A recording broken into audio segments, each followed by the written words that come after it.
All right. Welcome back dito sa ating deep dive, latest episode natin. Just as we promised the other day with Sir Ronald Diamas, we're gonna have interesting discussions related dito sa issues ng ating mga manggagawa, issues ng minimum wage, but more broadly, socio-economic rights, yung tinatawag na positive rights, no, na medyo hindi binibigyan ng pansin. Yes, bagyan natin ng pansin ng confidential fund, impeachment, civil liberties, extrajudicial killings, pero socio-economic rights na napakamahalaga. So, in line with that, today kasama po natin kung may Sarah without H, ito naman Joshua without H po. No, ang kasama natin si Sir Joshua Mata from Centro. Parang naghahang na naman. Like every time I'm doing something on labor, naghahang yung internet ko. I'm sorry about that, Sir Joshua. Mukhang may ayaw talaga sa aking progressive side eh. Gusto nila yung bardagulan lang.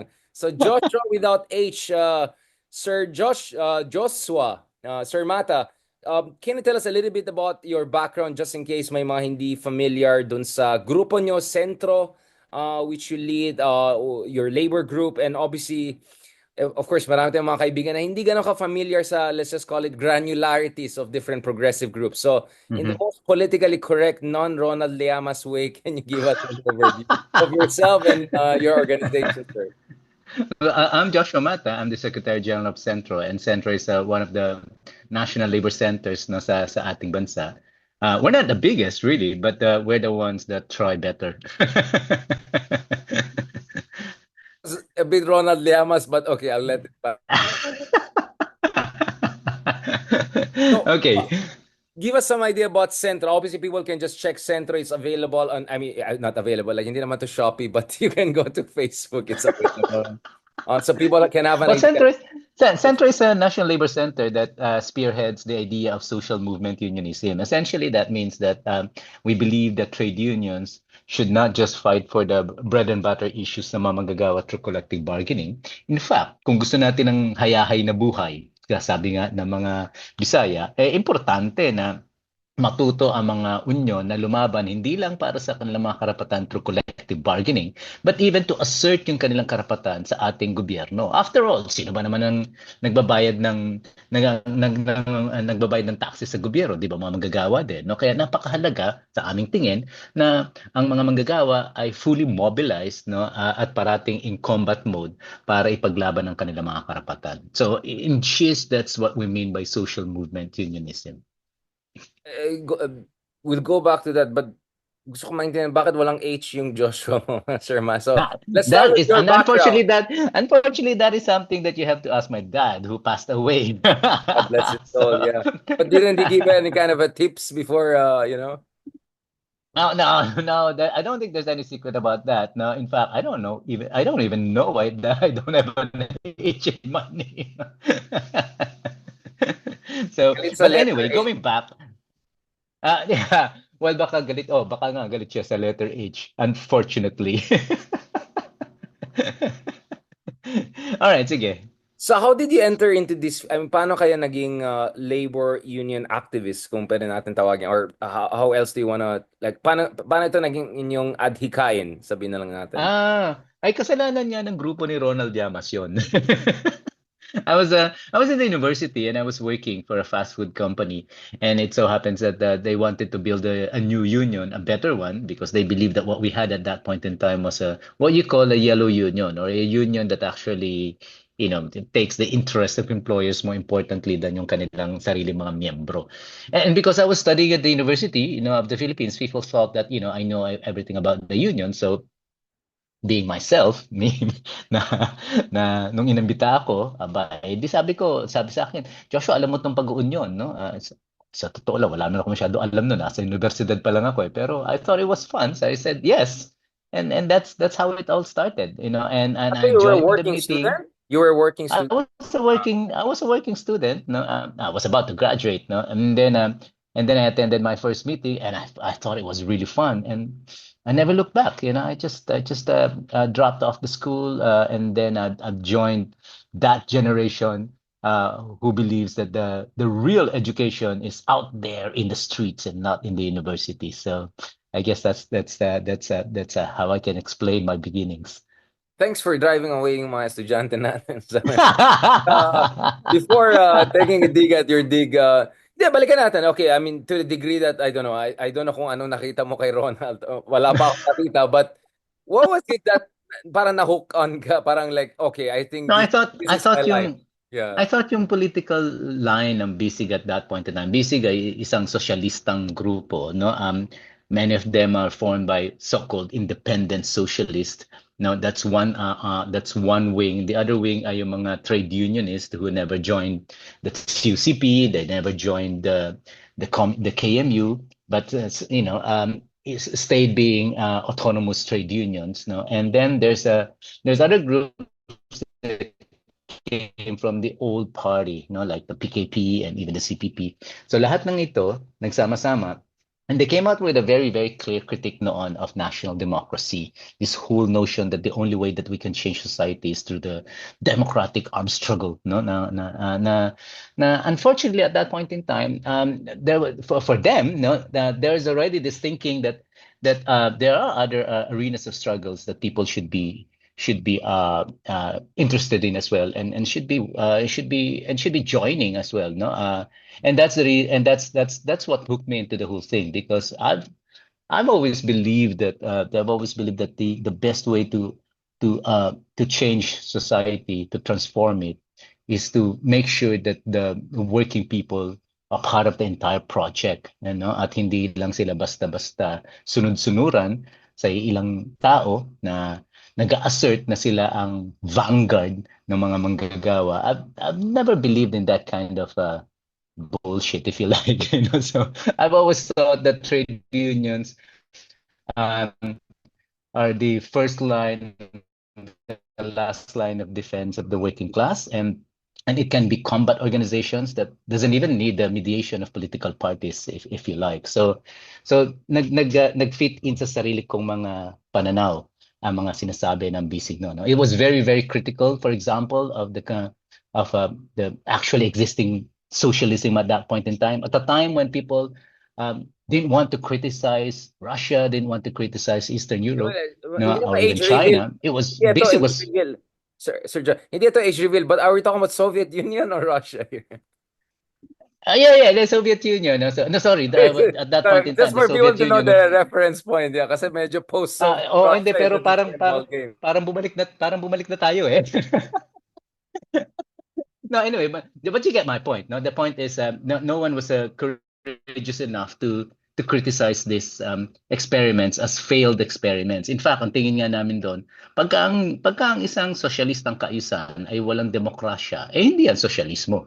No, very clear yun sa pananaw namin. And to me that resonated, no? And that's how I found working in the trade union as something that's really fun. It's exciting. It's fun, and it's great. It's like for me, I really never felt having worked kahit na a single day since I left the university, because for me this is essentially a vocation for me. So masaya. Ito ba dahil matindi ang galit mo sa feudalistic system natin, yung pang-api natin, pang-api sa ating mga manggagawa. Kasi minsan it's also the righteous anger, no? Kasi gusto ko maintindihan ano yung animating force. Sometimes I mean, obviously it's everything, right? But sometimes it's the righteous anger. Sometimes it's dahil marami kang nililigawan dyan. Yan na naman yung theory ni Sir Ronald. Marami daw maganda at gwapo sa akbayan. Ayan na naman si Sir Ronald. Baka sa kanya ganun. I don't know. Wala akong masasabi kay Sir Ronald. He can speak for himself. Malamang sa kanya ganun yun. Mukhang yung iba No, pero ganun yun. Di ko na nailaglag si Sir Walden Bello dun sa... Kasi nagchichismisan kami ni Leloy the other day. Sabi, nabasa mo ba yung Ateneo press version? Kasi I actually read the American version. Sabi niya, no, yung version. Yun yung politically correct. Naku, sabi ko, parang ayaw ko basahin. Baka kung ano makikita ko dyan. So, minsan iniisip ko, no. baka nagtitibak-tibakan lang dyan dahil lang may nakikita. Just trying No, to pero para sa understand. akin, pero para sa akin, Of course, it's a little of everything, no? Pero para sa akin talaga mas malaking bahagi yung talagang yung divine anger na nararamdaman mo pag merong injustice eh, no? So sa akin kasi mas yun eh na nag-animate sa akin. At yung paniniwala that we have to change these things, no? And it's not possible for us to keep a blind na to be blind on what's happening around us, no? So don't mas dun sa akin, no? But I would admit that it's a little of everything else. Yun nga eh, like, mahirap talaga i-classify yung Philippines, no? Sobrang unique tayo in so many ways na parang medyo mali or sablay, di ba? Kasi kung like pupunta ka sa mga bansa katulad ng South Korea, meron silang horrible dictatorship, also massively successful industrialization, but also massively successful labor unionization, no? Parang every time nandun ako sa may presidential palace area sa South Korea, para may protest doon, di ba? And I think, was it Walden or someone told me na pinaka-stressful daw ang bumisita sa Korea because they're very busy. Everyone's busy, whether you're a capitalist, whether you're labor union. So you see this parang ano nagko-coexist yung hyper-capitalism and hyper-labor union activism. And then meron kang mga ibang bansa na talagang like Brazil na hindi ganun ka-develop pero medyo strong yung kanilang manufacturing base once upon a time, and it produced someone like Lula, who's the current president, who might be again a president for the fourth time at tumakbo, I think already seven times for the like. And then you see difference. We talk about Turin, Italia. We talk about like Detroit in the U.S., the so-called Rust Belt nowadays. Ang Pilipinas kasi is an interesting case, di ba? Hindi tayo autocratic katulad ng Vietnam or China. Hindi tayo single party rule. But at the same time also, like, we're not also a completely backward country. It's not true na agriculture. Hindi tayo agriculture na bansa. Services and manufacturing are much bigger than agriculture. Napakaliit ang agriculture. So, it gives a sense of medyo modernized tayo. But at the same time, alam natin, sobrang feudal tayo. Sobrang na-infiltrate ng mga kapitalista. Some of them are even cabinet members as we speak, right? And worse, yung mga technocrats who should know better, hindi naman sila kapitalista but sometimes mas eager pa sila sa mga kapitalista to repress wage, to repress the labor union. Saan pa galing? But don't forget the more fundamental description. We've never been really a democratic country, even if we are pretending to be one. It's never been a democratic country. It Well, has I'm been talking taught. about like the blah blah blah American blah blah blah. Like of course it's not a genuine democracy, but in terms of at least the outer shell of a democracy, the fact that we can Yeah, talk about, we can do this Zoom. I don't think we can do this Zoom in China or Vietnam, or maybe Vietnam, but not China. But my point is that at least there's pretension to democratic politics or that's liberal right. That's oligarchy right. politics, That's right. democratic pretensions. Because many countries I know don't even have that. They don't care. They're just gonna shoot Yeah, people. that's true. That's true. So, That's true. mga Lalo na levels, kung pinag-uusapan natin, mga tipo ng China, for example, or no? even So, Russia, di ba? Or they're gonna beat you up or worse, di ba? So, I'm just saying, given the levels, we're not as authoritarian as Thailand or Indonesia, definitely not Singapore. So, it's a weird hodgepodge, no? But you still know fundamentally there's an oppressive system in charge. Kaya nga, tinatanong ko, is it the sense of injustice, parang nababastos ka. And also yung sense na, syempre, scholar ng bayan, was that also a kind of a messianic complex? We have to come here and save the country? Or are you self-aware? Because I was always self-aware. Pag nakikita, scholar ng bayan, like, I do my best to serve my country, but I always checked my privilege or messianic complex. Was that something was driving you to? I'm not really sure, no. I am proud to naalala ko na nag-aaral ako. Masaya ako na iniisip na scholar ko ng bayan, but I never thought of it in that way, no. Mas tingin ko yung dahil nagtrabaho ako, no, sa isang fast food company, dahil pinalaki ako ng nanay ko who had to go to the US to work as a domestic worker. So practically I was raised by a domestic worker, a migrant domestic worker. No, I think it's more of that na directly experiencing yung kahirapan din ng mga tao, no? So Natural instinctive solidarity, kumbaga. Yeah. Nakaka-relate ka. that's probably one way to put it, no? But ang bottom line para sa akin, dito ko nakita kasi talaga na mas nagiging kumpleto ako, no? Mas nagiging tao ako, no? And to be honest, I really love being in the midst of all the fight na kasama yung mga manggagawa. Sa akin yun yung aking natural high, no? Na nakikita ko yung mga manggagawa mismo lumalago, no, nag-aaklas, lumalaban para sa kanilang mga karapatan. Yun, talagang walang kapalit yun, no? Para kang pag tumatakbo ng iyong morning run and then yung last few meters mo, ibubuhos mo lahat. Yung second wind ng pagtakbo, parang ganun yun para sa akin, no? I get that kind of high every time I'm working with the workers and I see them rising and winning even sometimes.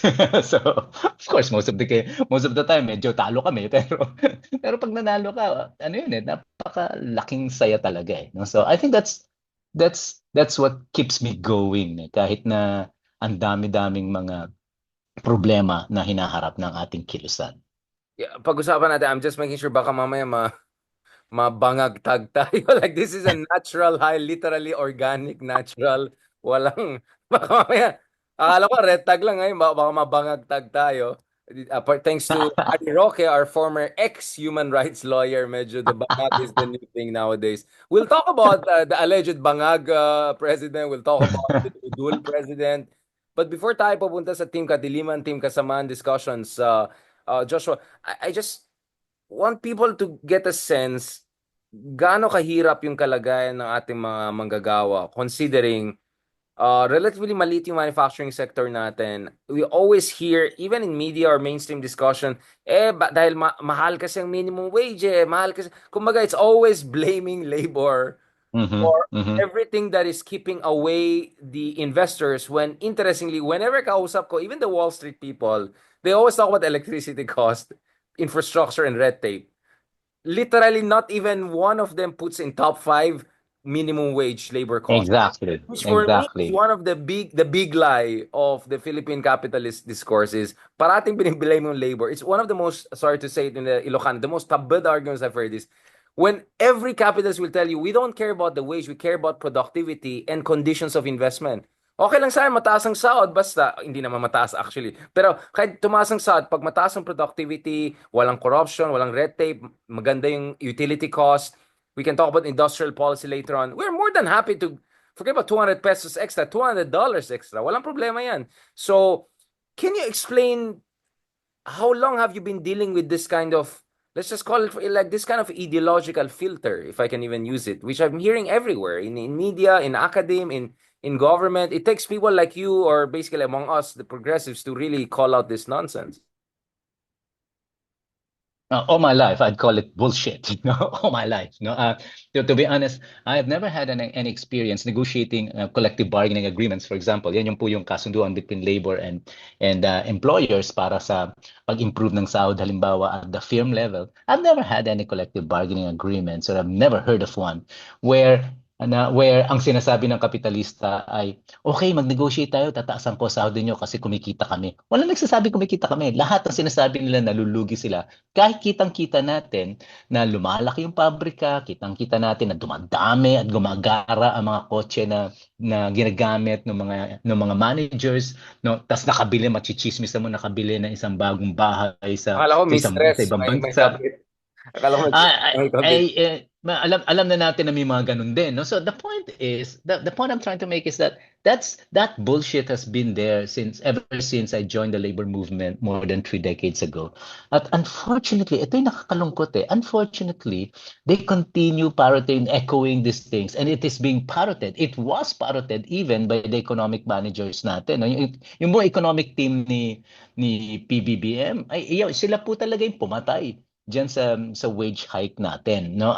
2 days before the end ng 19th Congress, no, naglabas sila ng position paper where they said very very clearly in underlines, no, na sinasabi nila that they have very strong reservations against any form of wage legislation, whether ito ay 100 pesos lang or 200 pesos, hindi po pwede yan. At yung ginamit nila argument are the same old tired arguments that we have actually debunked in all the hearings na ginawa ng Senate and all the hearings na ginawa ng House of Representatives, this more than past 2 years na pinag-uusapan ito. Kaya pag sinasabi ni President Marcos Jr., ni PBBM, pag sinasabi niya na dapat pag-aralan ito, clearly hindi niya alam na 2 taon na itong pinag-uusapan at pinagdidibatihan. Tapos sasabihin pa niya, hindi, dapat ito ilagay natin sa mga regional wage boards. Clearly, hindi rin niya alam kung anong sitwasyon talaga ng mga wage boards na yan. In the first place, ba't kami tumatakbo sa Kongreso? Precisely because the regional wage boards have already failed. That's the reason why we're in Congress. And unfortunately, this basic understanding ay mukhang hindi nakakarating sa ating presidente, or ayaw lang niya sigurong unawain, no? Baka mas yun pa. No, so the thing is, this bullshit that you're saying, this is part of the stock arguments parate ng mga employers whenever we ask for something, no?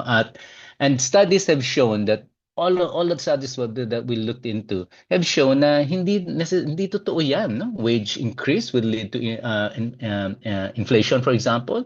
Na wala pang ano din, the jury is still out on that, no? Pag ni-review mo lahat ng literature, no, walang definitive na sagot diyan. Depende talaga yan sa sitwasyon. In fact, ang pinakamagandang example natin sa sarili nating karanasan was the last time when we had a nationally a legislated wage increase, and that was way back in 36 years ago, no, na the last time that it was increased before they transformed it into regional wage setting, no? Dati kasi kongreso no.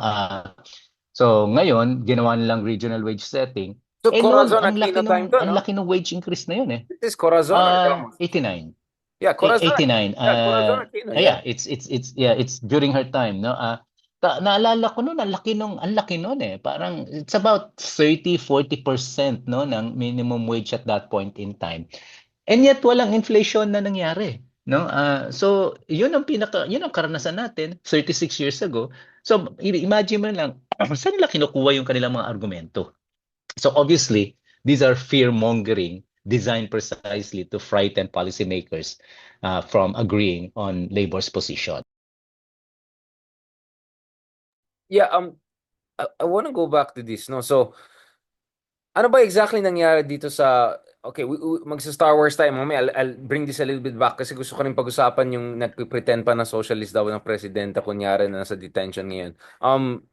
Pag-usapan natin to, so what happened doon? Kasi pinipingpong ng upper house, lower house Kasi sabi ng Kongreso, okay na kami, we pushed it up. Yung Senate naman daw yung problema. Senate naman sabi niya, we just want it bicameral, maybe we can negotiate something reasonable. Una-una, what is your understanding of facts of the case? And then, how important is 200 pesos for a worker kumpara dun sa potential burden, sabihin natin sa mga employers? Especially, okay, for the sake of argument, mga small and medium enterprises, for instance. I mean, gets ko kung mga conglomerates ang pinag-usapan natin, obviously they're doing fantastic, right? But what about yung SMEs? Are there exemptions also to minimum wage? What is the impact of minimum wage on these smaller enterprises? Let's just put it that way. Kasi marami nagtatanong din parang okay, gets namin yung conglomerates, pero kawawa naman yung mga small. Parating kawawang iba except yun ang problem. Everyone is worried for someone else aside from the worker, right? Talaga meron tayong ganyan na mindset Totoo yan, tama yan, no? Lahat sila worried sa ibang mga bagay pero hindi doon sa mga manggagawa na lumilika ng yaman itong mga kapitalistang ito. But let me address muna yung last points mo, no? Kasi again, that's another myth na kailangan namin i-dispel again and again na nagkakaroon ng hearings both sa House at saka sa Senado, no?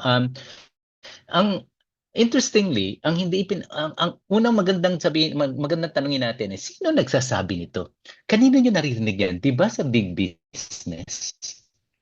Big business na nagsasabi niyan no, na kawawa naman ang mga MSMEs. Now, anong hindi nila pinapaliwanag? First, yung mga micro enterprises natin, hindi naman sila covered ng minimum wages Exempted sila So yung mga maliliit na yon, na mga 10 tao, wala yan. Hindi natin dapat yung problemahin kasi precisely because maliit sila, hindi sila nire-require ng batas na sumunod sa minimum wage, no? At least for temporarily. So that's the first point. The second point, yung mga medium scale enterprises or micro enterprises.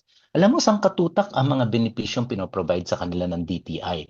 And our government spends hundreds of millions to support these MSMEs, no?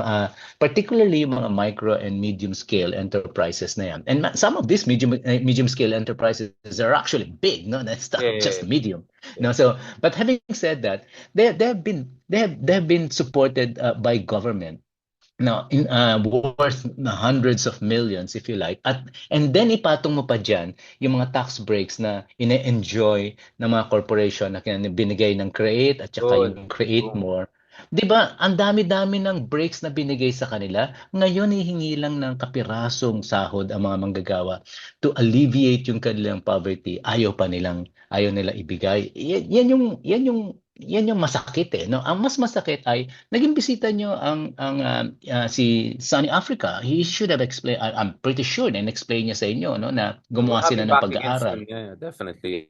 At gumawa sila ng pag-aaral, no, na sinabi nila na ang impact nito sa mga negosyo is anywhere only from about 9% to 12% if I'm not mistaken sa ginawa nila. So which means these are figures that can be easily absorbed by any business, no, sa totoo lang. Pero bakit parang nakakatakot na magsasara sila? Ba't ka magsasara kung yung 80% yung 90% pa rin ng kinikita mo ay mauuwi pa rin sa'yo? Obviously, hindi siya totoo. So, it's big business. So, ang totoo dito, big business is using yung MSMEs natin as a shield to prevent workers' salaries from rising above yung poverty threshold. Now, the other point na gusto ko i-address ay gaano ba to kahalaga? For 36 years, ang sahod ng mga minimum wage earners natin are way below the poverty threshold for a fact. Pinag-usapan lang natin dito, minimum wage pa lang. So, napakalayo niya doon sa Hey, poverty sorry, threshold. Sir And Joshua, oh, there's a slight delay. Pwede natin ulitin yung sa poverty line at saka yung mga malapit sa poverty line. Kasi gusto natin concretize gaano kalaki itong 200 pesos dun sa potential beneficiary. So basically lang ini-establish natin so far is hindi ito malaking bagay dun sa mga malaking kita. hindi. Pero malaking Hindi. bagay ito dun sa mga pwede mag-benefit ng manggagawa. So can we go back again to the datos? Exactly. Yeah, can we explain that? Yeah. Exactly. So ang sinasabi ko nga na ang kailangan maging malinaw din sa mga tao ay yung hinihingi ng mga manggagawa. Sa totoo lang, hindi sila nanlilimos. Ang hinihingi natin ay justice. Ang hinihingi natin ay pag-correct ng historic injustice na ginawa sa mga manggagawa who have suffered all these decades nang nagtatrabaho sila araw-araw and yet ang kinikita nila is way below the poverty threshold for a family of 5. Hindi natin pinag-uusapan pa dito ang living wage na ayon sa konstitusyon natin. Ang pinag-uusapan lang natin dito is how to rise above the poverty threshold. For crying out loud. Bakit naman tayo mag-allow na magpasahod sa mga manggagawa na hindi niya kayang buhayin ang kanyang pamilya? Now, having said that, anong effect nitong 200 pesos? For example, no? Pinag-aralan namin to eh. Pagka 200 pesos ang didagdag natin sa minimum wage earners, mind you, hindi to across the board ha. Kasi itong si Chis Escudero, kahit yung sarili nilang batas, mukhang hindi niya naiintindihan. At one point in time, kine-claim niya across the board sila. They never approved an across the board wage increase, which means lahat tayo tatanggap whether minimum wage earner ka o hindi. That's across the board. Ito ay ang pinag-usapan natin dito, minimum wage increase. Ibig sabihin, yun lang mga minimum wage earners ang tatanggap. At magkakaroon ka ng adjustment kung above minimum wage ka, kung nagkaroon ng distortion yung gap mo between the minimum wage earner at saka sa'yo. So, in effect, makaka-apekto pa rin to sa iba beyond the minimum wage earner. But having said that, yung minimum wage earner, na halimbawa sa National Capital Region, nasa 600, what was the figure? 604, sa 600 plus sa Capital Region, kailangan mo doblehin yun para umabot ka para malampasan mo ang poverty threshold, no? So kung single employer lang o single breadwinner lang ang meron isang pamilya, talagang mahihirapan. Kailangan doblehin ang lahat ng minimum wages. Pero hindi yun ang diniman. Ang diniman ay 200 pesos. Ano ibig sabihin nun? Ibig sabihin nun, assuming na tama ang sinasabi ng gobyerno na there are at least a minimum of 2 wage earners daw sa kanilang pamilya. Assume mo na pareho sila minimum wage earners. Therefore, may dalawang kumikita pag kinombine mo, pag kinombine mo income nila, then pwede na silang umangat sa poverty threshold kung dadagdagan mo ng It's still less 200 than pesos. 10,000, right? We're talking about less than Oh, 10,000. oh, ang Even if increase dalawa, of yeah, I mean, kahit hindi. 100 pesos ay idagdag mo sa daily nila, and two persons, you're not talking about a big amount of money, diba? You're still talking about less than 10,000 pesos na dadagdag sa Oo, sahod nila. pero ang pinakamahalaga ay makita natin na ang effect nito is that iaangat natin sa poverty threshold ang mga households of about 4 million, at least 4 million minimum wage earners in one fell swoop, no? Aangat sila. Kasi kung dalawa sila, no, therefore, in effect, no, sa pag-aaral namin, dalawa o tatlo na lang ng mga regional wage setting or mga minimum wages, no, regional minimum wages, dalawa o tatlo na lang ang hindi laangkat sa poverty threshold. All the rest, no, aangat na eh. Pagka 100 piso ang ibinigay, about 7 or 8 or a little more na mga regional wages ang aangat above the poverty threshold. Marami pa rin na nasa baba. But still, significant yung jump noon. Kasi kung hihintayin natin ang mga regional wage boards, bari-bari lang binibigay niyan eh. Pa 20 pesos, 15 pesos, 30 pesos at most. Paminsan-minsan, papalo ng mas mataas doon. Pero, in other words, ilang taon nilang gagawin yun? Kung kahit 100 lang yan, naabuti ng 3 taon ang mga wage boards to address that. No? I was trying to just debunk the other side of the equation. Obviously, 10, even 1,000, it's a difference between gutom ka tong araw na to at bukas at like may makakain ka. I'm just trying to push back dun sa argument na mababankrupt yung mga companies or whatever. So what I'm saying is that even if dalawang breadwinners and both sila magkakaroon ng minimum wage increase, I just don't see this will be a big burden dun sa employers. Andun din ako sa I'm just finding it so ridiculous. I just have to remind people na concretize natin. But you're absolutely right. Yes, malaking bagay yan if you're just right below or right above the poverty line, 'di ba? Kasi basically you're trying to keep your head above the water basically, no? Hindi natin silang gagawin mayayaman, hindi naman na level confidential fund level, but what we're trying to to do is to bring down. So, what about food hunger? Kasi ang taas ng food hunger, self-rated food hunger natin and yung SWS numbers and all I was looking at. I mean, how effective could this 200 pesos be in terms of reducing yung massive jump in food hunger numbers? Syempre napaka-effective niyan kasi alam mo naman na pagka nasa level ka na mababang sahod mo, a bigger chunk of your income goes into food consumption, no? Kung dadagdagan mo ng 200 piso bawat araw ang isang minimum wage earner, imaginein mo, paano ilang calories ang kanya idagdag sa kanya at sa kanyang pamilya. Lalo na kung dalawa yung kanilang manggagawa sa isang pamilya. Kaya talagang napakalaking bagay nito para sa mga manggagawa natin. Pero ito yung pinakamalaking nakakainis eh. Pagka tinignan mo yung mga uh, economic growth natin. Normally, ang papaliwanag sa atin ng mga ekonomista, this is consumption-led growth. Kung consumption-led growth, ba tayo natatakot na bigyan ng pangkonsumo yung mga manggagawa? Di ba? So, Kasi yan din ang bibili ng so mga produkto mo eh. I mean, may at pupuntahan iikot yan, di ba? Exactly. Yeah. At iikot yung economy, and therefore sa aming ang pag-aaral, gumawa nga kami ng sarili naming simulation. Actually, we realize na pwede nga mag-generate pa ng jobs ito eventually, no? Kaya bullshit talaga tong mga sinasabi ng mga employers na to na unfortunately nga ay ineko na buong economic team ng Malacanang. So itabi na natin 'yan. Wala talagang katotohanan yung mga fear mongering na yan, mga kasinungalingan na yan na sinasabi ng mga employer. Pero bakit nga ba ganito? No? Bakit parating yan ang sinasabi nila? Well, because ang ating lipunan, unfortunately, ang ating lipunan ay talagang pinagaharian pa rin ng iilan, no? At gusto nilang panatiliin ang kalagayan na tinatawag nating cheap labor policy. That has always been the de facto industrial policy ng ating bansa, no? Gamitin mo yung mga manggagawa either para mag-manufacture ng mga produkto Or na export, i-export or mo or basically export. i-export mo Yeah, mismo yung mga manggagawa literally. na exactly na sila na yung commodity ngayon na ina-export natin, no? So So, yan yung pinakamalaking problema na dapat nating banggain.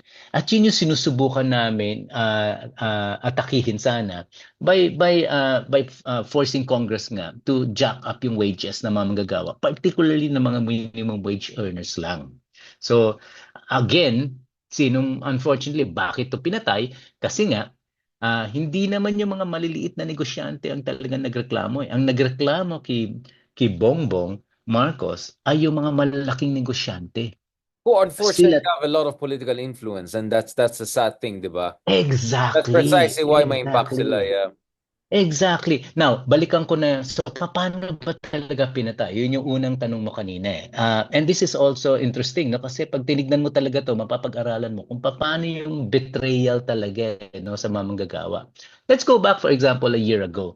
A year ago, ipinasa ng Senate yung kanilang 100 pesos. Everybody celebrated. Maliit yan, pero that's better than nothing, right? So, having said that, nagpa-file kami ng version namin sa House amounting to 150. Other groups filed a bigger amount, no? So, hiniring, isang taon mahigit. Itong si Fidel Nograles, yung Labor Committee natin, na ang hearing lang siya ng hearing, pero obviously dinidribble lang niya. Paulit-ulit ang usapan namin. Wait. Paulit-ulit ang mga argumento. There's another Cheese Escudero. Like, This is worse. mas maganda bang kilay niya? Who has the better?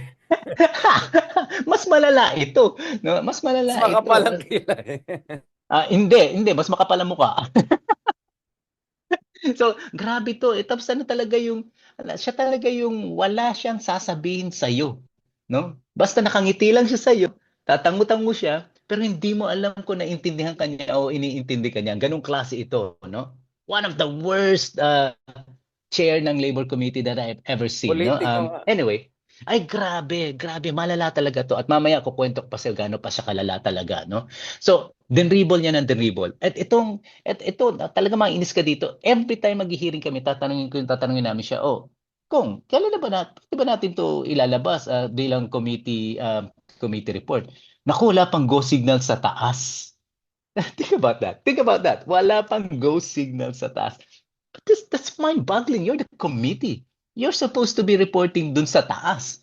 Bakit naman hinihintay yung command ng taas? So, that was the problem. Clearly, ayaw ni Speaker ipagalawin ito. For more than a year, ayaw niyang pagalawin to. We've been asking for a dialogue sa kanya. No, all that time, hindi siya nakipag-dialogue sa amin until dumating ang April this year. No? What happened April this year? Bumagsak ang kanyang rating sa panahon na papasok ng election. He got so worried. And then, more importantly, may parating na napakalalaking mga mobilization ng INC, may mobilization ng mga pro-impeachment, no, na marami pang mga kaguluhan nangyari doon, pero the thing is malalaki yung mga rallies na parating at obviously nag-worry siya, kaya nag-agree siya to meet with us. And it was It very became interesting because suddenly politically convenient. Parang ganun. exactly, no, tapos nagpatawag siya ng meeting at tinanong niya anong posisyon at doon lumabas yung figure na 200 pesos, no, na doon sa debate namin. Sige, gawin natin yan. Pasa natin 200. Marami pa na nakakatawa diyan kasi kinabukasan, no? Ito kita mo dito, makikita yung medyo kapalpakan talaga nung committee chair o whoever it is na nagkamali dito. Imagine niyo, ang naka-file na bill namin ay across the board. 150 pesos across the board. Meaning, again, everyone gets it, right? And then sabi, sige, i-adjust na lang natin yan, ang i-adapt natin 200. Ang ginawa lang nila, yung particular bill na yon na final ni Raymond Mendoza, no, the Deputy Speaker, na across the board, binura lang nila yung 150, ginawang 200 across the board. Yun yung ipinasa, no, sa plenary on a second reading nung April. Siyempre pag hit niya sa dyaryo kinabukasan, umalma talaga lahat ng mga employer, no? Grabe to, across the board to, hindi to minimum wage increase lang, umalma sila. Alam mo ba, bigla na lang kinorek lang, error yan, kinorek. Ganun lang. Basta kinorek na lang. Hindi ko nga alam pa paano yung naging proseso. Trial balloon ba Pag-correct yan? What was going on? Trial balloon? Hindi. It's an actual error, no? Talagang inilabas nila na 200 across the board. And then when Right. it's Nagpanic. when it dawned on them na hindi pala nila nabura yung across the board at hindi nila napalitan yun ng minimum wage increase, nagpanic sila. Tapos siguro, 'di ba sa mga lumang tao katulad ko, ini-snowflake na lang. Hindi naman yata ginagamit na yun ngayon. So, ganun lang, binura lang yon. So, okay. So, sabi namin, nung kausap namin siya, konti na lang ang panahon. Speaker, paano ba to? Nag-commit siya. No? Nag-commit siya talaga sa amin, sa harapan naming lahat. Basta, bago matapos sa 19th Congress, ipapasa namin to. No? Papasa natin on second reading next week, sabi niya at that time, the last week na ng session nila. And then pag-resume natin after election ng June, no, ipapasa natin ang third reading, tapos habulin natin sa BICAM. So may pangako siya. Here's what happened now. In the final session, dinribol, sorry for the long story, pero dinribol yan ni Nograles kasi walang go signal ng speaker. Nung bumagsak na ratings niya, nagpag-meeting siya, nag-commit siya. Now, here comes the home stretch. Nung ipinasa siya, the first week nung last 2 weeks ng Congress, no, on the third reading, again we all celebrated, no? Hindi kagad nasayang yung isang araw kasi the next day pa, pero celebrate kami. The next week, 3 araw na lang ang natitira. So we're pressed for time na. So kinukulitan namin ng Senate, actionan nyo ba to? Turns out yung bill ay hindi nakarating sa Senate, no, on Monday kasi nga natalo si Fidel Nograles sa eleksyon. At dahil natalo siya, missing in action na siya, hindi na nagpakita yung mama, no? At dahil din siya nagpakita, nobody was minding yung pag-transmit nitong batas na to. So ang na-transmit lang daw, and sabi sa amin, error, pero syempre nagsususpecha na kami na pwede mo sabihin sabotage ito di ba? So ang tinransmit lang yung listahan lang ng mga BICAM conferees. Totoo naman yun, yung nareklamo ng Senate. Kaya hinabol pa yun nung Monday. No? Hinabol pa ng hinabol yun, no? Para hanggang sa finally na-transmit. So that left us with Tuesday, Wednesday na lang. Wala pa ring conferees, BICAM conferees ang Senate nung Tuesday. At binuo nila yan, in-announce nila nung hapon na. At that time, we were already saying, pwede ba i-adapt na lang yung sa Senate kung sa tingin natin, kasi nagsisignal na sila Joel, nagsisignal na kasi na 100 na lang sila. Ayaw nilang umangat pa. Interestingly, nung lumabas yung 200 pala, backtrack again. Joel Villanueva? You're talking about Senator Villanueva? Yeah, Senator Joel Villanueva, no?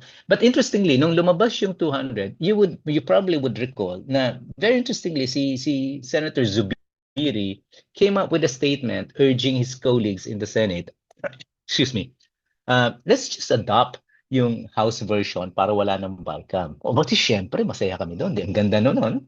Adapt na lang natin yung 200. Unfortunately, lumabas yung position paper na Malacanang. That turned things around. Iba na bigla ang tono, no? Ang tono na ay hindi, pinag-isipan namin nitong 100. Bakit tayo biglang mag-agree sa 200? Paliwanag na, kailangan mag-BICAM, no? In the meantime,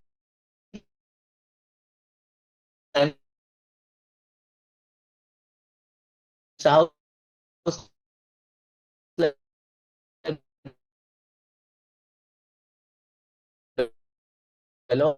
kailangan mag-BICAM. Even if yung majority na ng members ng Labor Committee sa House, at least as far as we know, ay willing na mag-adjust na lang sa, sige, adapt na natin yung 100. No, ano yan, Tuesday na yan. No, and yet, nung lumabas yung position paper ng Malacanang, in-insist ni Speaker, hindi, let's log it off sa BICAM. Excuse me muna, sandali No problem. No, I mean, thank you so much again, Joshua, for that explanation. Kasi sa totoo lang, para mas komplikado pa yata sa impeachment nangyari dito. Hindi, pero just to finish my point, no? Yeah, The please story go ahead. para, Yeah, please, yeah. para kompleto, no? So, imagine mo Yes, sinabi please explain. Kasi hindi lumalabas to I mean, it's Oo nga. very, fog of war. Talagang ang daming maneuvers na ginawa. So, nangako siya, si Speaker, nangako siya, ipapasa niya to.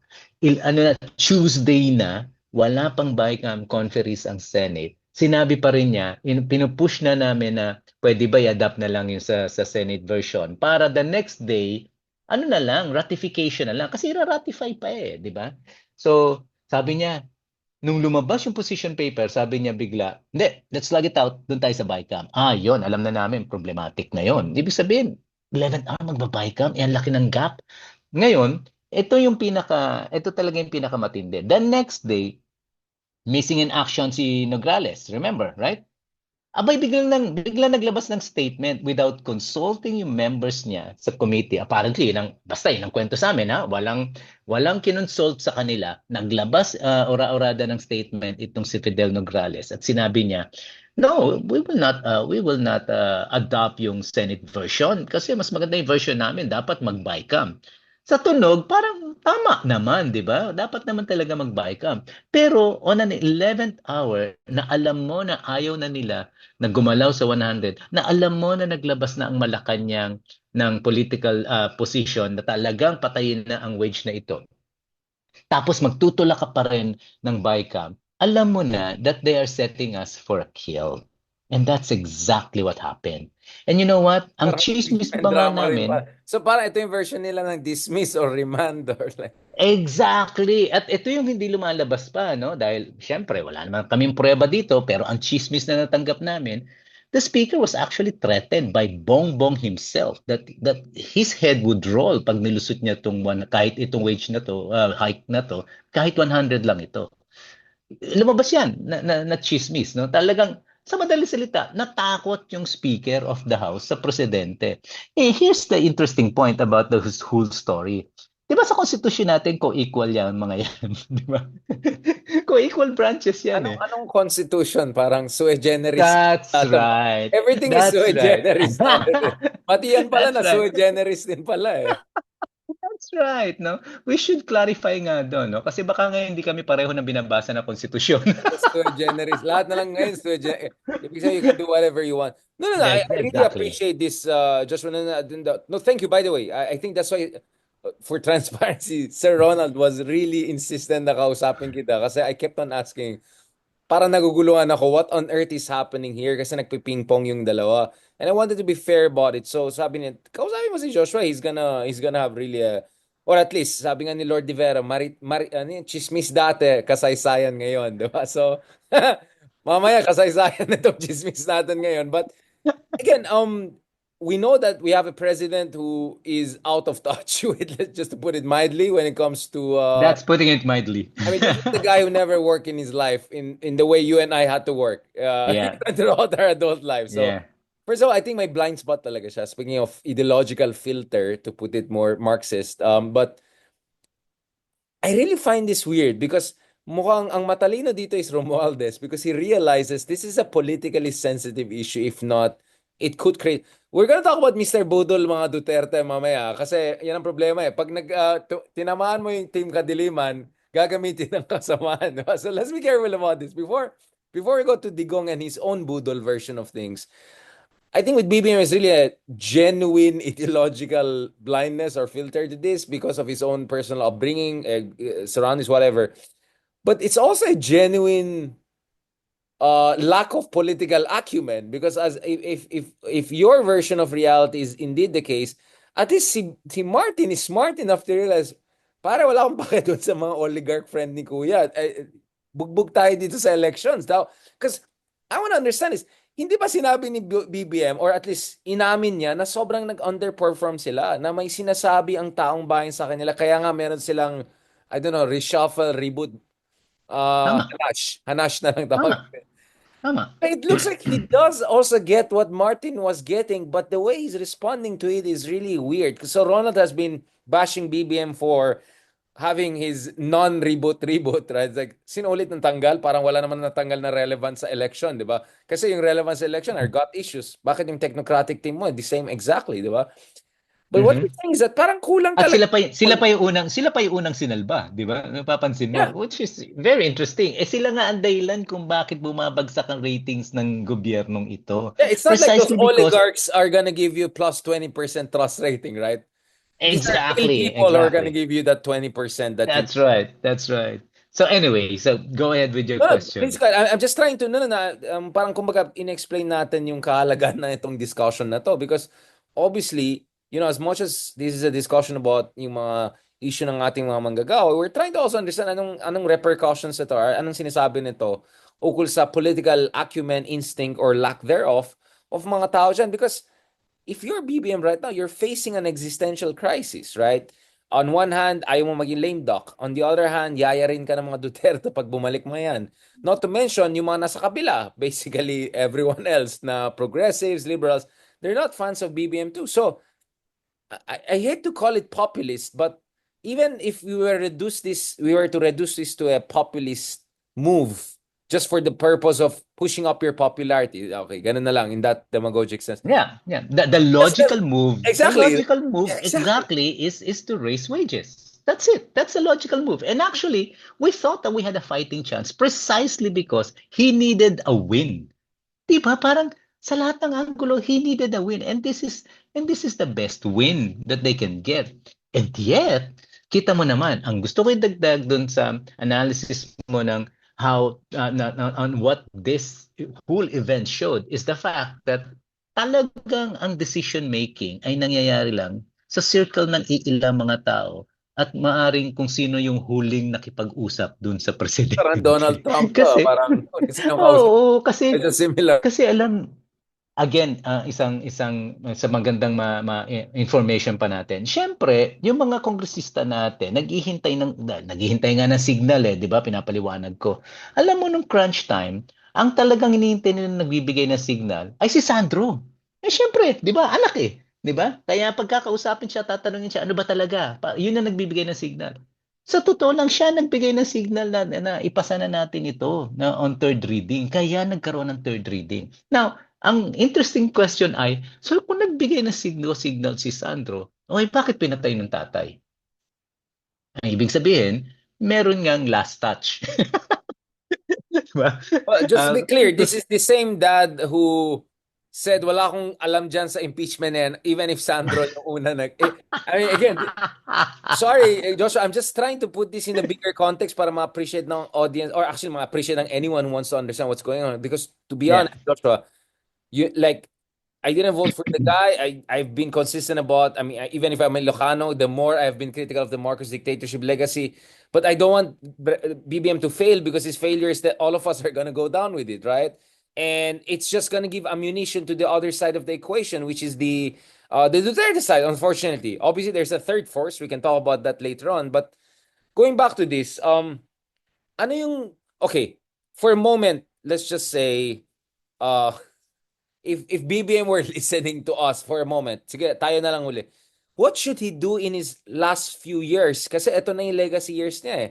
And his trust ratings are really bad. He's getting hammered right and left. Some see him as a lame duck. I don't think that's the case. He's still the president. He still has levers of power. He still can do a lot of good things. Kumbaga, Joshua, if we were to give a constructive advice, if I can use that term, what would it be? Because I you think never know. He was listening. first of all, I think he really needs to grow some spine, no, para talaga desisyonan at aksyonan ang mga bagay na kailangang aksyonan. Kailangan natin pag-usapan talaga ang mga hard reforms. Tama na yung puro pabor na lang sa mga kapitalista at mga kaibigan mo. Kumita na sila 3 taon na yan Pwede ba yun namang mga mamamayan? Para naman pag alis mo, may konti ka namang, ang layunin mo, ibangon yung pangalan ninyo. Di ba yun ang layunin niya? O bakit hindi mo gawin yan ng maayos para siguraduhin mo na pagbaba mo, meron talagang, may legacy ka na pwede ipagmalaki talaga. At anong pwede niyang gawin? Napakaraming simpleng bagay na sa totoo lang, simple, pero alam natin, lalabanan siya ng mga kapitalista. Pero pag dinesisyonan niya, ay talagang magiging legacy niya yon. Halimbawa, ito, yung sahod. Yung spin masters niya ngayon, ang sinasabi, hindi naman against si BBM talaga sa legislated wage increase. Di ba yan na ngayon ang spin ng Malacanang? Kaya ang sinasabi nga namin ngayon, sige na, okay na, hindi na kami makikipagtalo sa inyo. Patunayan nyo na lang. Kung totoo siya sa sinasabi niya na hindi siya against sa legislated wage increase, we challenge him, take a sincerity test. Ano yung sincerity test? Sabihin mo ngayon sa amin, ngayon pa lang, hindi pa kami nagpa-file, sabihin mo ngayon sa amin, i-certify mo as urgent ito. Then, meron kaming panghahawakan na salita mo. So that's the first point. Second, bakit hindi mo gawin ba't hindi mo gawin at patunayan na mas magaling ka kay Digong, bakit hindi mo gawin yung ipinangako ni Digong pero sinabit niya sa mga manggagawa? Ano yun? Yung tigilan ang contractualization. Di ba yan ang dahilan kung ba't siya binoto ng sangkatutak ng mga manggagawa? Yan yung number one na pangbudol niya sa mga manggagawa. O ngayon, pinakulong niya yung mamang yon. Mabuti naman at dapat lang. Pero kung gusto niyang patunayan na mas magaling siya, di sabi pakita niya ngayon sa mga manggagawa na gagawin niya, kaya niyang gawin yung hindi ginawa ni Digong kasi ayaw ni Digong. Remember na, ilusot na namin yung batas na yun. It's not good. It's not perfect. In fact, I don't even like that law. It was so mangled beyond recognition. But still, no, it passed Congress and then it was vetoed for the wrong reasons. Kasi masaya pa ako sana pag sinabi niya na ay binibito ko to kasi hindi nito walang masosolve ang problema masyado. Masaya pa ako noon kasi may pagka-factual yun eh, no? Pero ang sabi niya, hindi kawawa naman yung mga employer. Ba niloloko mo ba kami? 6 na taong labanan nyo o 3 taong labanan yun tapos ginanon mo lang. O yan, pangalawang hard reform para sa mga manggagawa kung gusto niya talagang tumulong. And why is that important? That's important precisely because umaasa kami sa legislated wage increases or sa mga minimum wage increases ng regional wage boards. Dahil nga, wala talagang collective bargaining sa ating bansa eh. Paano ka magkakaroon ng collective bargaining, which is a constitutional right, by the way. Pero hindi ka magkakaroon ng collective bargaining kung in the first place, wala kang union. Paano ka magkaka-union kung hindi ka regular? So, enabling right ito eh. No? Isang bagay, pag pinasa mo, maraming mga karapatan ang pwedeng magamit and therefore, workers can actually fend for themselves pag sila ay organized. Experience has shown us, Richard, that even if we have won particular policies, if workers are not organized, there's no one who would assert those rights for them. Yan ang dapat matutunan ng mga manggagawa. And we've seen that again and again. No? May mga batas tayo pero hindi ma-enforce. Bakit? Sino magpapatupad? Syempre, kung walang unyo, natatakot lumaban ng isang manggagawa kung nag-iisa siya. That's another hard reform. Ano pa? Gusto mo talagang maging totoo na yung mga pinangako sa yung investors ay pupunta talaga sa Pilipinas? Di ba ngayon nakita na natin, bagsak ang investments. Tama, hindi pumapasok. Yan ang mga pinapangako niya. Magkano na yung ginastos niya kada biyahe. Tapos sabi niya, every time babalik siya, ang dami niyang nahakot na mga Pledges. investment. Puro pledges yun. Katulad din ni Digong, ganun din yun. Wala namang pumasok doon sa pledges masyado nung panahon ni Digong. Pero Pero puro China bakit? lang kasi sa kanya. Kahit nga sa China, hindi nga nila naibigay ng kumpleto yun, di ba? Pledge trap nga yan. Bola. Oo, Dinola, oo, talaga. na Duterte Hindi, din siya doon. pero you have to understand it from the investor's perspective din. Bakit ka mag-i-invest sa Pilipinas? Tayo isa sa pinakamahal na kuryente sa buong Asia. Why would you invest here? Di mag-invest ka doon sa mas mura, punta ka doon sa Mekong River Delta kasi doon, mura talaga ang kuryente doon dahil meron silang mga hydroelectric dams doon no? So, ang mahal ng kuryente. Bakit sila mag-invest dito? Ang pangit ng ating infrastructure. Ang traffic natin ang tindi, no? Tapos hindi connected ang ating economy. Kaya ang taas-taas ng mga transportation cost mo. Yung mga bagay na yan, pag kinorek mo yan, hindi lang hindi lang magagaan ang buhay ng mga magagawa. Can you imagine? Workers actually have to travel back and forth sa trabaho nila by at least anywhere from about 2 hours to at most 3 hours, 4 hours, for some people, even 5 hours a day. A day. Can you imagine the massive amount of time and energy and productivity na nawala dahil lang sa traffic? These are things na pag in-address mo, gagaan ang buhay ng mga magagawa. But more importantly, it would facilitate the flow of more investments. So even from a capitalist perspective, yan yung tamang dapat gawin di ba? Unfortunately, meron ba siyang backbone to do this? Kasi to do that, babanggain niya ang mga oligarchs na nakikinabang sa mataas na presyo ng kuryente. Babanggain niya yung mga oligarchs na nakikinabang sa mga tollways na pinatayo para nga makaiwas tayo sa mga traffic. Babanggain niya yung lahat ng mga kapitalista who wanted to keep yung cheap labor policy intact sa ating bansa. Yan yung tanong. No? May backbone ba siya para banggain yan? At yan ang pinakamalaking question mark ngayon. Yeah, I mean, again, it goes back to yung ano yung risk appetite, if you're willing to 'di ba, you expend yung political capital mo dun sa mga hindi naman veto players, pero yung mga magre-resist to any good change. And in this sense, unfortunately, mukhang he's sacrificing his own political capital because he doesn't want to expend political capital to go against people who are not going to help him with his trust rating at all. And this is where I want to go back to Digong because si Digong magaling sa performative ano yan ano yan, yung mga charot lang na kunyari he's good in populist antics in short, no? Yung mga low-hanging fruit, yung mga kunyari pa siyang socialista, etc., just to endear himself to progressives or civil society groups or sa manggagawa. Whether you like it or not, at least it worked. It looks like it's still working if we were to believe that mataas pa rin ang trust rating niya. I mean, although I don't know why should we know about trust rating of someone in ICC detention, but whatever. So, but ano what is the real score with Digong? Because he at least, kasi si BBM parang he hasn't met pa the labor groups. At least si Martin Romualdez yata mukhang ginawa niya. But in the case of Digong, he would go to the activists, he would pretend he's one of them, he would even have some let's say fellow traveler at the very least somewhere in the cabinet position. So, what is the real score with Digong? Or what is the Well, lessons rather? well, una sa lahat, I have to be honest, no? I think it's Centro. I actually believe it is only Centro that way back in, when was that? 2016 nung nanalo siya, right? Na Way back hindi in nag-fold kay Digong, gano'n? It's the only labor center that actually came out with a public statement saying never vote for Duterte, never vote for for Marcos because you wouldn't know where this madman would go pagka So nanalo bakit siya. kayo lang? Okay, let's ask the question. Bakit kayo Well, lang? Sila? because we've been working in Davao City for the longest time. No, mayor pa lang siya, kilala na Alam niyo namin na. siya. Alam na namin, Yung talagang DNA. alam namin na mamamatay tao 'yan. No? Imaginein mo yung trade union leader namin, yung head ng transport workers namin doon, na ward leader niya ha, inassassinate. No? Doon sa kanyang syudad, nung inassassinate, lumapit kami sa kanya.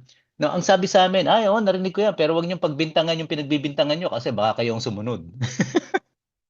Kaibigan niya eh, yung pinagbibintangan namin. No, so, ganun talaga eh, no?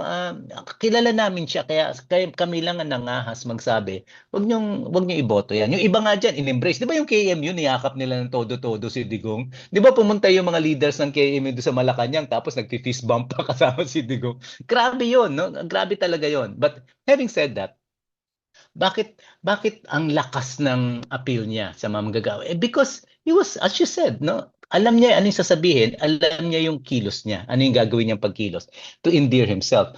May simpleng-simple lang eh.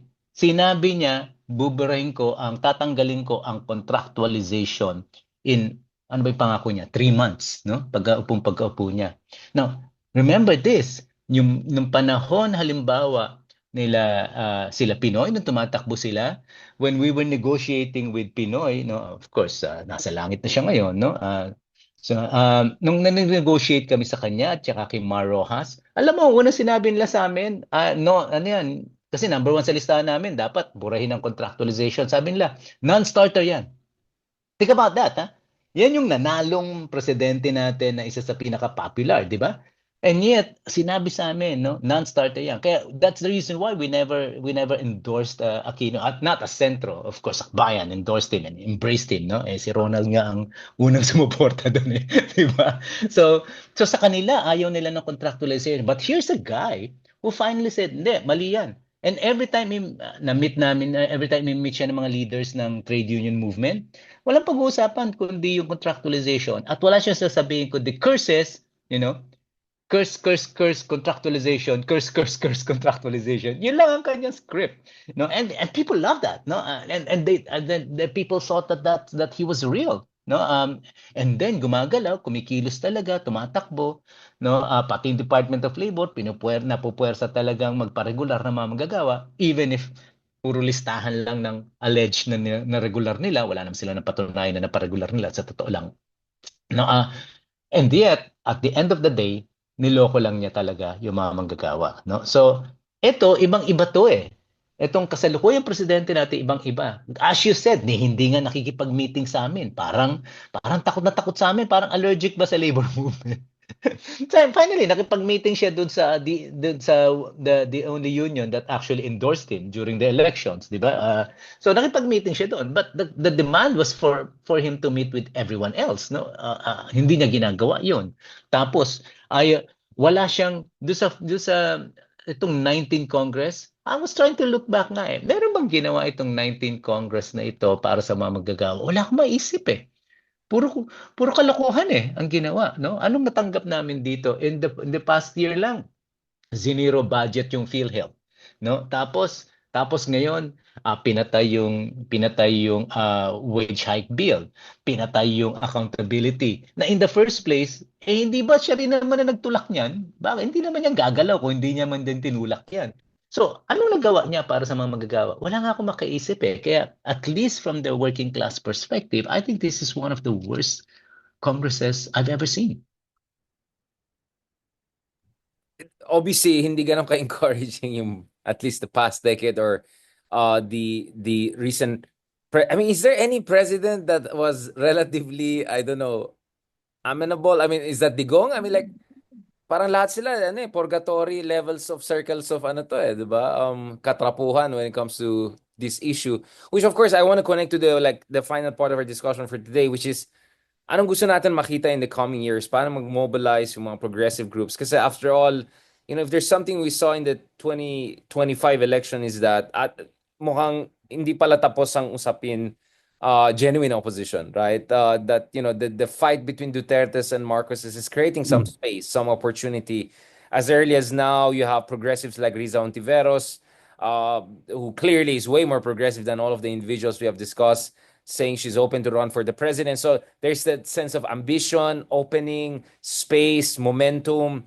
What do you want to see moving forward base dun sa mga kasaysayan na pinag-usapan natin? Or is there anything good from the past that could be a basis for that? Or ano yung mga major successes nyo in your organization that you want to build on? The good stories. Kasi puro tayong mga bad stories so far. Like, let's try to end on a relatively, realistically, cautiously optimistic note, Joshua.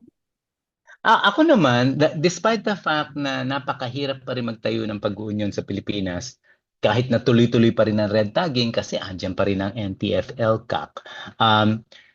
To be honest, may mga tagumpay naman sa ground, no? Nananalo naman ang mga union, lumalaki naman ang aming kilusan, but it's not growing as fast as it should if we want to build a real base na siyang magiging pundasyon talaga ng totoong oposisyon. Para sa akin kasi, ang opposition, Richard, na hinahanap namin bilang mga manggagawa ay hindi lang yung mga politicians that may have progressive credentials and even progressive track record kung hindi talagang a wider base ng mga tao na constituency ng progressive ideas. That to me is the biggest challenge. And the reason why I'd like to think that the reason why democracy has not really taken root as much as it should have all these years, I look at that as a failure of the collective failure of the progressive movement of the left even, no? If you think about it, kahit sa loob ng ating mga kilusan, kahit sa loob ng labor movement, napakaraming mga unyon na napaka-undemocratic. No, so ako naniniwala ako sa prefigurative politics eh. If you want a democratic society, no, na gusto mo na pupuntahan natin, dapat ngayon pa lang sa pakikibaka natin, dapat demokratiko tayo sa isa't isa. Hindi nga ganoon eh, no? At this point in time. So to me, I think kung gusto natin talaga mag-build ng totoong opposition, we have to think in terms not just of coming up with leaders whom we can promote through elections, no, but also more importantly, we need to make sure na magkakaroon tayo ng mas robust na social movements ng mga peasants, ng mga youth, ng mga workers, ng mga women, no, and all types of working people na organized and who are completely aware that the only way that they can actually have a society that we all aspire for is if we all work for it. No, we can never rely on politicians, even if they are friends. No, I have to tell you, even if they are friends, we can never rely on them because they there is a tendency for any politician individually to be eaten up by the system, and the only check that you can have, no, against that possibility is you have a very strong social movement that can actually check yung powers ng mga kasama natin, no. So importante yung mga political leaders natin na nakikita natin na nagkakaroon ngayon ng space dito sa gitna ng mga banggaan ng malalaking mga political dynasties na to.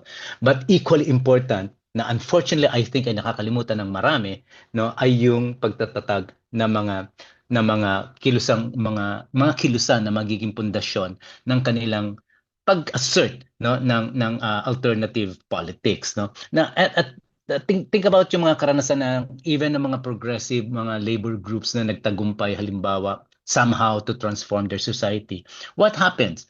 What happened is that when they have a leader who managed to win national position, take the case of Lula, take the case, for example, of Cosatu in South Africa. It's very constant. Pag nanalo, nadidemobilize yung kanilang kilusan. Kasi, syempre, pag nanalo siya, kailangan suportahan siya ng marami at ang tendency, sumama sa kanya sa gobyerno, leaving a wide vacuum dun sa kilusan that should have been that should be at the very least should have been watchdogs niya, maliban sa pag-enforce ng progressive politics, but also watchdogs niya pag may error siya, no. The problem is pag na-demobilize ang kilusan, then even yung promises ng progressive politics that we are all aspiring for and we all collectively assign to that person, no, even that could be wasted. So I think that's the real challenge here. So in other words, short answer, there are no shortcuts, kapatid, no? We really need to build power from the ground up. Yeah, I mean, there's no final victory pagdating sa politika. I think anyone who has an inkling of history, alam nila na you have to struggle for change over and over again. And unfortunately, I think yun ang hindi na-appreciate ng tao. People are looking for a messiah. They're thinking, oh, we get this good person into Malacanang, nachamba natin in this election cycle, everything will be fine. I think there's a lot of magical thinking, a lot of laziness, political laziness, or at least naivete, no, about how change comes about. Because even if you get the best people into positions of power, andyan lahat yung mga ano mga buhaya, andyan lahat ng the Exactly. tricks of the game, unfortunately. And habang mahirap, at kung tuloy-tuloy na mahirap yung ating mga kababayan, there's always gonna be temptation for vote buying and all sorts of different means of, oppression and repression, unfortunately. So, kaya mahalaga na there's this kind of bottom-up pressure. Now, for me, at the end of the day, the first thing na mahalaga dito is marinig din ng tao yung punto de vista ng ating mga manggagawa or mga tao na involved sa ganitong adhikain, because unfortunately people too often hear the side of either employers who tend to be the conglomerates or making basically the fat cats, or it's the politicians who act in their behalf, speak in their behalf, or basically out of touch, as we implied kanina. So I think that's why, Joshua, kailangan na tuloy-tuloy itong mga discussion natin, and we're hoping na, just as we see the mainstreaming of the kind of progressive agenda that people like Riza bring to the table, we also see mainstream of other socioeconomic rights issues that are relevant. Kaya maraming salamat, Joshua without H, Mata. Thank you so much dito sa ating pag-uusap. Sana next time tuloy-tuloy lang with Sir Ronald and the rest of the group. But I really appreciate you sharing your time and yung mga marites na I'm sure will shed light on this confusing other ping-pong pala na nangyayari dito sa gitna ni Boy Right. Pilay. Ay, sorry, ni Jesus Cordero and Martin Romualdez. Salamat, Joshua. And thank you for inviting me, Richard. No, It was definitely. Thank really you for fun. sharing your time. Apologies kung medyo late in the day, but we have to do more of this. So, salamat, Joshua, and God bless you, and talk to you soon. Maraming salamat. All right. God Bye.